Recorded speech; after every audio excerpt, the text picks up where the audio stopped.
Irmão Supermercados informa. Dentro de 5 segundos. TJS.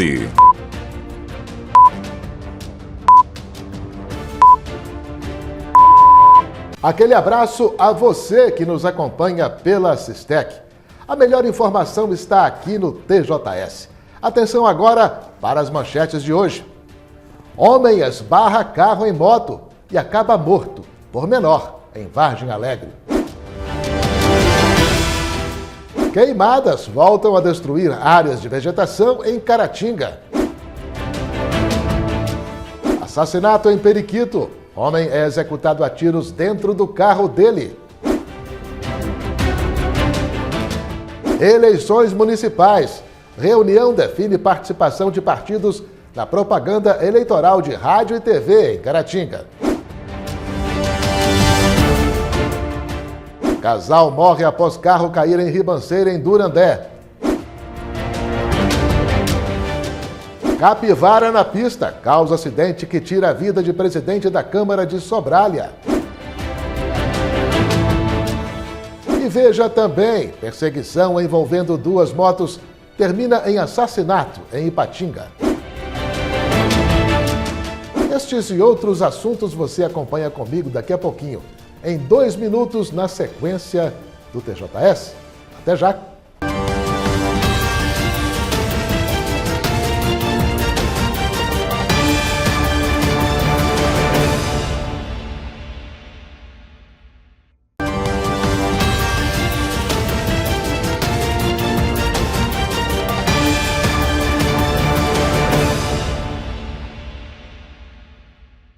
Olá pessoal, bem-vindos de volta aí ao TJS.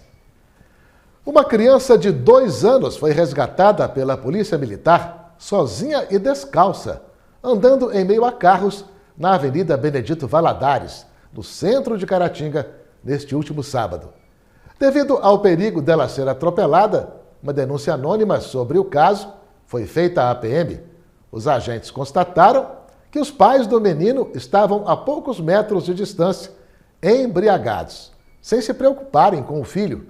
O garotinho foi entregue ao Conselho Tutelar, que o deixou aos cuidados de uma instituição de acolhimento da cidade, onde ficará no aguardo de medidas para sua proteção. Os pais foram conduzidos à Delegacia de Polícia Civil e poderão responder por abandono de incapaz, estando sujeitos a uma pena de 6 meses a 3 anos de detenção. 3 veículos estiveram envolvidos em um acidente na manhã de sábado, na MG 329, no trecho entre Caratinga e Bom Jesus do Galho. Segundo o apurado, um Monza parado na pista devido a um problema mecânico obrigou o condutor de um Corolla Cross a reduzir a velocidade. O Corolla acabou sendo atingido na traseira por um caminhão que seguia no mesmo sentido. Com o choque, o Corolla Cross foi jogado para a frente e capotou. Ainda em movimento, o caminhão também atingiu o Monza que estava à frente. Apesar da gravidade da situação, nenhum dos ocupantes dos carros sofreu ferimentos graves. O trânsito no local do acidente ficou interrompido durante algum tempo, até a retirada dos veículos envolvidos por um guincho. Um casal perdeu a vida neste último sábado, em uma estrada rural de Durandé, na Zona da Mata, em acidente de trânsito. O carro em que o homem e a esposa dele estavam caiu em uma ribanceira, indo parar dentro de um córrego. O homem perdeu o controle do carro e saiu da estrada. Ele e a mulher não usavam o cinto de segurança. Foram jogados para fora do veículo e morreram no local. Um filho do casal que seguia pouco à frente dele em outro automóvel, ao ver os pais mortos, entrou em estado de choque, sendo necessária sua condução a um hospital. As vítimas eram moradoras da zona rural de Luisburgo. O presidente da Câmara Municipal de Sobralha, no Vale do Rio Doce, vereador Nelúcio Martins, morreu neste último sábado, após capotar o veículo que conduzia, um Fiat Uno, na BR-116, na altura de Engenheiro Caldas. Segundo o informado, o capotamento ocorreu depois que o vereador perdeu o controle da direção ao atropelar uma capivara solta na pista. Outra pessoa que estava no Uno ficou ferida, sendo socorrida por uma equipe da Eco Rio Minas e levada para atendimento médico em um hospital de Tarumirim, Além de vereador, Lúcio era professor em Sobralha. Um motociclista teve 90% do corpo queimado após colisão de frente contra uma caminhonete na noite de sábado, em Coronel Fabriciano. Com o choque, a moto pegou fogo. O condutor, que não tinha habilitação, além de queimaduras de 2º e 3º graus, ainda teve fratura exposta em um dos braços. Ele levava uma mulher de 37 anos na garupa, que também saiu ferida. O casal foi encaminhado pelo SAMU para o Hospital Márcio Cunha, em Ipatinga. Na caminhonete, ninguém se feriu. Uma perseguição envolvendo 2 motocicletas terminou com um dos condutores morto a tiros em uma rua de Ipatinga, na manhã desta segunda-feira. O atentado ocorreu em uma rua do bairro Vila Militar. Segundo informado, a vítima, de 29 anos, teria sido atingida por 10 disparos, efetuados por um indivíduo que estava na garupa da outra motocicleta. O homem morto havia saído da prisão em abril último e tinha uma extensa ficha criminal, com passagens por tráfico de drogas e suspeita de participação em homicídios no Vale do Aço. Os autores do atentado são procurados pela polícia. Veja a seguir: queimadas voltam a destruir áreas de vegetação em Caratinga.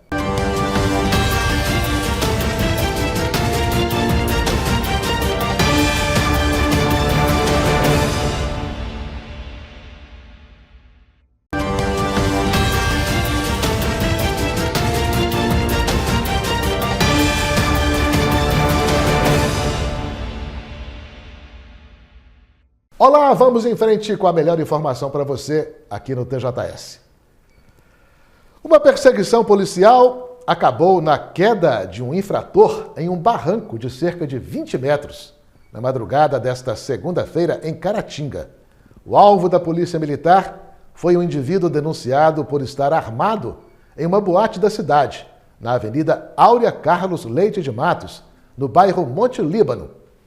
Diante da abordagem policial, o suspeito fugiu no carro dele, um Fiat Punto, quase atropelando um PM, que foi obrigado a se jogar em um matagal para não ser atingido.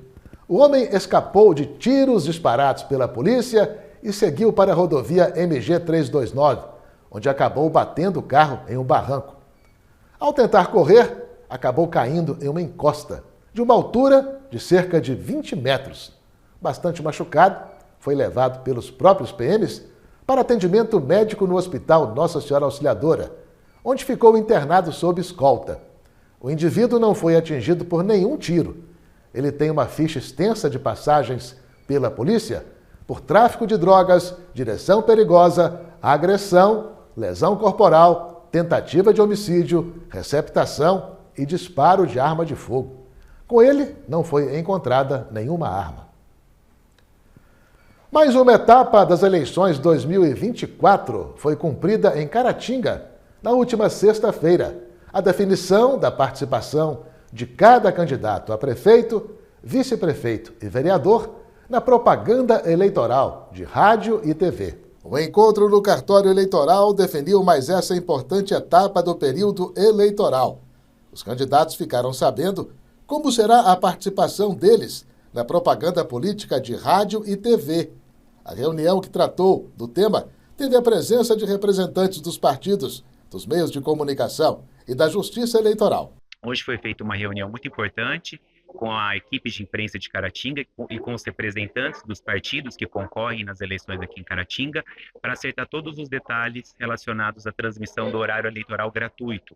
O horário eleitoral gratuito ele é previsto em resolução do Tribunal Superior Eleitoral e diz respeito justamente à propaganda que será feita dos candidatos no período que inicia-se no dia 30 de agosto e vai até o dia 3 de outubro desse ano, antevéspera das eleições. O horário eleitoral, ele é dividido, ele é transmitido em períodos fixos, em horários fixos, para prefeito e vereador, e mediante inserções ao longo de toda a programação. Hoje ficou acertado com a imprensa e com os partidos a forma com que as campanhas entregarão as mídias contendo as propagandas, tanto para a rádio quanto para a televisão, os horários, a forma, os formulários, a fim de que as emissoras de rádio e televisão possam receber esses materiais e possam fazer as transmissões. Também ficou estabelecido hoje foi feito hoje um sorteio da propaganda relacionada ao primeiro dia, que é o dia 30 de agosto, quem que vai ser o candidato que vai iniciar a propaganda eleitoral no dia 30, sendo que esse sorteio ele vale apenas para o primeiro dia, porque o candidato que inicia a propaganda, nos outros dias ele vai ser o segundo, o terceiro, o quarto e o quinto, todos vão poder iniciar e terminar a propaganda eleitoral em determinados dias. Vale ressaltar também que o tempo que cada partido e coligação dispõe no horário eleitoral é variado, e o critério utilizado pela lei é a proporção de deputados que o partido tem na Câmara. Então, aqueles partidos que têm mais representatividade na Câmara, de acordo com a lei, eles têm um tempo de propaganda maior. E a Justiça Eleitoral, ela se encontra aberta de plantão permanente, né, até depois das eleições, para receber eventuais notícias de irregularidades no programa eleitoral, mas espera com fervor que a propaganda eleitoral cumpra a função de bem esclarecer o eleitor, de realmente que eles possam transmitir suas ideias, suas ideologias, suas propostas, a fim de que o eleitor, no dia 6 de outubro, esteja mais consciente e esclarecido da escolha importante que vai fazer. Após a reunião, ficou assim definida a ordem de apresentação da propaganda eleitoral pelas coligações partidárias de Caratinga, com seus respectivos candidatos a prefeito. Primeiro, Dr. Giovanni Correia da Silva. Em seguida, Júlio César Ribeiro. Em terceiro, Pedro Cláudio Coutinho Leitão. Em quarto, Johnny Cláudio. E em quinto, Rogério Soares.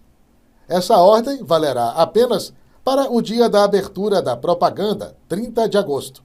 Depois, as coligações irão revezando seus horários de apresentação, dentro do tempo disponível para cada uma. Duas duplas de irmãos travaram uma violenta briga com pauladas e pedradas na vizinha Raul Soares, na madrugada deste último domingo. Um dos envolvidos acabou ferido seriamente na cabeça. O tenente Zanotti, da Polícia Militar de Raul Soares, traz ao TJS todos os detalhes dessa ocorrência. A Polícia Militar de Raul Soares ela recebeu informação de que havia um homem de 39 anos de idade caído na rua José Miranda, número 70, lá no bairro do Asilo. Ele estaria caído, ferido e sem sinais vitais. A nossa guarnição deslocou para lá urgentemente, onde, durante uma constatação preliminar, verificou-se que essa pessoa, que esse homem, ele ainda respirava. Então, imediatamente, foi acionado o SAMU, que veio, socorreu essa pessoa e levou até o Hospital São Sebastião, em Raul Soares. Durante uma conversa com alguns moradores ali por perto, de forma anônima, com medo de represálias, eles disseram aos policiais que havia ocorrido uma briga por volta de 4 horas da manhã, uma briga generalizada, envolvendo um menor e o irmão dele, de 27 anos de idade, contra outros 2 irmãos, essa vítima que foi socorrida ao hospital e o irmão dela. Bom, de posse dessas informações, as nossas guarnições começaram a procurar pelos autores das agressões. Foi em vários endereços e em um deles, tanto o menor quanto o irmão dele foram presos. E durante a prisão eles confessaram que realmente haviam agredido a vítima com pauladas, pedradas, né? E logo em seguida eles se homicidaram. Bom, logo na sequência também, as nossas guarnições contactaram com o irmão da vítima, trouxe ele até o quartel e ele confirmou que havia sido agredido, tanto ele quanto o irmão, pelos outros 2 autores. De posse dessas informações, as nossas guarnições foi verificar a ficha criminal desses autores, né? Esse menor, ele é tido como responsável pelo tráfico de drogas aqui na cidade. O irmão dele, que é o maior, de 27 anos, também responsável pelas agressões, ele saiu da cadeia há 15 dias. Ambos têm diversas passagens por tráfico de drogas, tem passagem por lesão corporal, tentativas de homicídios, agressões e várias outras ocorrências. Os 2 foram presos, né? O menor foi apreendido e ambos conduziram para a delegacia de Polícia Civil em Caratinga, onde ambos foram autuados em flagrante e permanecem presos. A vítima, que estava inconsciente e foi levada ao hospital, ela foi transferida da cidade para Ponte Nova com suspeita de traumatismo craniano e fratura de membros superiores. Segundo apurado, a briga entre as duplas de irmãos teria sido por ciúme, devido a um relacionamento de 2 dos envolvidos com uma mesma mulher. E eles estão por toda parte. Falamos dos incêndios em matas. Em Caratinga, pelo menos 2 deles causaram transtornos, prejuízos e apreensão neste último domingo. No bairro das Graças, uma área de vegetação pegou fogo durante a tarde e a noite. As chamas assustaram moradores, chegando bem perto de residências. No Córrego dos Bias, área rural do município, uma grande área verde também foi queimada. Ninguém foi responsabilizado pelos incêndios. E é hora de sabermos como ficará o tempo em Caratinga e região nesta terça-feira.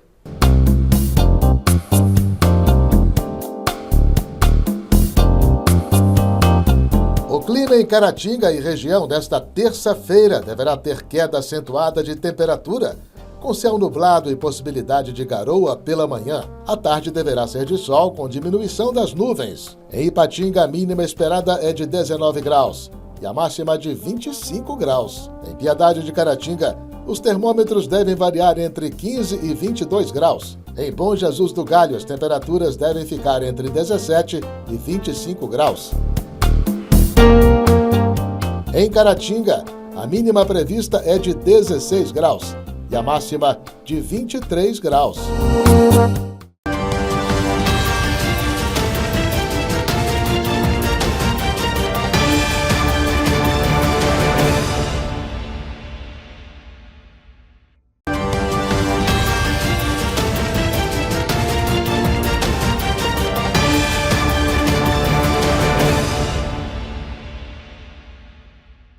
Um menor de 17 anos está sendo procurado por assassinato em Manhuaçu. Segundo o apurado, o adolescente estava na residência de conhecidos quando sacou um revólver e disparou 3 vezes na cabeça do dono da casa, que foi socorrido com vida, mas acabou falecendo no hospital. Não se sabe o motivo do atentado. A mulher da vítima disse que o rapaz frequentava a casa deles e que, inclusive, todos haviam saído juntos na última quinta-feira. O homem baleado, de 28 anos, era envolvido com o tráfico de drogas. Um acidente de trânsito banal acabou em morte no início da noite de sábado em Vargem Alegre. Um adolescente de 16 anos matou um homem somente porque ele esbarrou o carro na moto em que estava, em uma rua da cidade. Segundo testemunhas, após o acidente, o motorista desceu do carro para conversar com o condutor da moto, quando o menor, que estava na garupa, efetuou um disparo de arma de fogo, que atingiu a barriga dele. A vítima, de 46 anos, foi socorrida com vida, mas faleceu no Hospital Nossa Senhora Auxiliadora, em Caratinga, para onde havia sido levada. Até o encerramento deste TJS, não havia informações acerca do paradeiro do adolescente que praticou o assassinato. O homem foi assassinado a tiros dentro do carro dele em Periquito, no Vale do Rio Doce, na noite deste último sábado. Robson Alves dos Santos, de 29 anos, foi alvejado na BR-381, na saída de Periquito para Governador Valadares, enquanto dirigia seu veículo, um Volkswagen Nivus. O carro também ficou crivado de tiros. Após o crime, os autores do homicídio fugiram em uma motocicleta. Foram localizados e resistiram o quanto puderam à perseguição policial, escapando até mesmo de tiros disparados pelos PMs. Eles não pararam de fugir nem após terem batido a moto em um Fiat Palio, já em uma rua do distrito de Serraria. Abandonando o veículo e correndo a pé, eles conseguiram despistar a polícia e não foram mais vistos. As informações são de que os autores teriam vendido drogas à vítima do assassinato. Eles continuam sendo procurados. Na última quinta-feira, um outro assassinato já havia sido registrado em Periquito. Um jovem de 24 anos, de Governador Valadares, foi encontrado morto com um tiro na cabeça no quintal de uma casa. Com ele foram localizados um papelote de cocaína e cerca de R$300 em dinheiro. Nesse caso, suspeita-se de que a vítima estivesse envolvida com uma gangue da cidade. 3 homens, um deles portando arma de fogo, roubaram uma motocicleta neste último domingo em uma propriedade rural de Inhapim. O roubo foi no Córrego do Brás, divisa de Inhapim com Imbé de Minas. Antes de levar a moto, um dos bandidos disparou um tiro que atingiu o telhado da varanda da casa. Os indivíduos chegaram ao local em um automóvel. Além da moto, eles ainda roubaram telefones celulares dos moradores. Até o encerramento deste TJS, o paradeiro dos criminosos continuava desconhecido. E acabou-se por hoje, pessoal. Estamos encerrando este TJS. Muito obrigado por sua audiência. Ela é muito importante. Grande abraço a todos e até mais.